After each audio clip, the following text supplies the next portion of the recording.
ମୁଁ ସୁଦୀପ କର ଆଇଏନସିର ଯାଜପୁର ପ୍ରାର୍ଥୀ। ପ୍ରଥମେ ମୁଁ ମୋ ସର୍ବଭାରତୀୟ ସଭାପତି ମଲ୍ଲିକାର୍ଜୁନ ଖଡ଼ଗେଜୀ, ପ୍ରଦେଶ କଂଗ୍ରେସ କମିଟି ସଭାପତି ଶ୍ରୀଯୁକ୍ତ ଶରଦ ପଟ୍ଟନାୟକଜୀଙ୍କୁ, ମୋର ବଡ଼ ଭାଇ ଯାଜପୁର ଜିଲ୍ଲା କଂଗ୍ରେସ ସଭାପତି ମନୋଜ ରାଉତଜୀଙ୍କୁ ଏବଂ ମୋର ସମସ୍ତ ରାଜ୍ୟ ନେତୃମଣ୍ଡଳୀ ଏବଂ ମୋର ଯାଜପୁର ନିର୍ବାଚନ ମଣ୍ଡଳୀରେ सहयोग करिथिबा समस्त कांग्रेस कर्मी मानक मु प्रथम अभिनंदन एवं शुभेच्छा जनाऊँ। जाजपुर एक पुरातन सहर, अतीत ओडिशार राजधानी जाजपुर थिला। ए पुरातन सहर को भांगी रुजिकी ध्वंस स्तूप परिणत करने जो मसुदा चली ताकू प्रथम विरोध कराहब।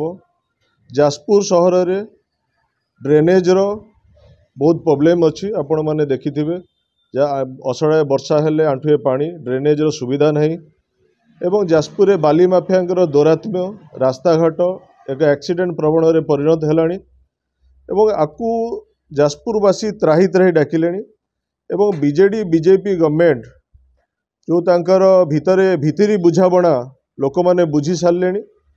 एटी उन्नतीकरण ना रे हल्लुट्र व्यवस्था चली एवं जन आक्रोश एते मात्रा रे बीजेडी बीजेपी उपर अच्छी ताकू पाथेय करी कांग्रेस एथरक लड़िबो एवं कांग्रेस बहुत भोट रे जययुक्त हबो।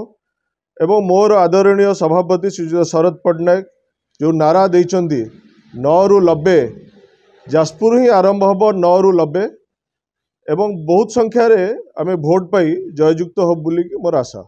कांग्रेस रो बहुत सुंदर ग्यारंटी कार्ड देइची एवं कांग्रेस ए ग्यारंटी कार्ड लॉन्च करने पूर्वर जनसाधारण मत भी नहीं समस्त या देहरे समर्थन अच्छी से माने जानी सारे बीजेपी वाला मिछुआ एवं बीजेडी वाला उन्नतीकरण हल्लुट करिवारे व्यस्त। तेणुक जन असंतोष ए सरकार उपरे बहुत अच्छी एवं कांग्रेस ग्यारंटी कार्ड को मोर जाजपुर भोटर माने बहुत मात्रा रे ग्रहण करेंगे एवं कांग्रेस को भोट देवे।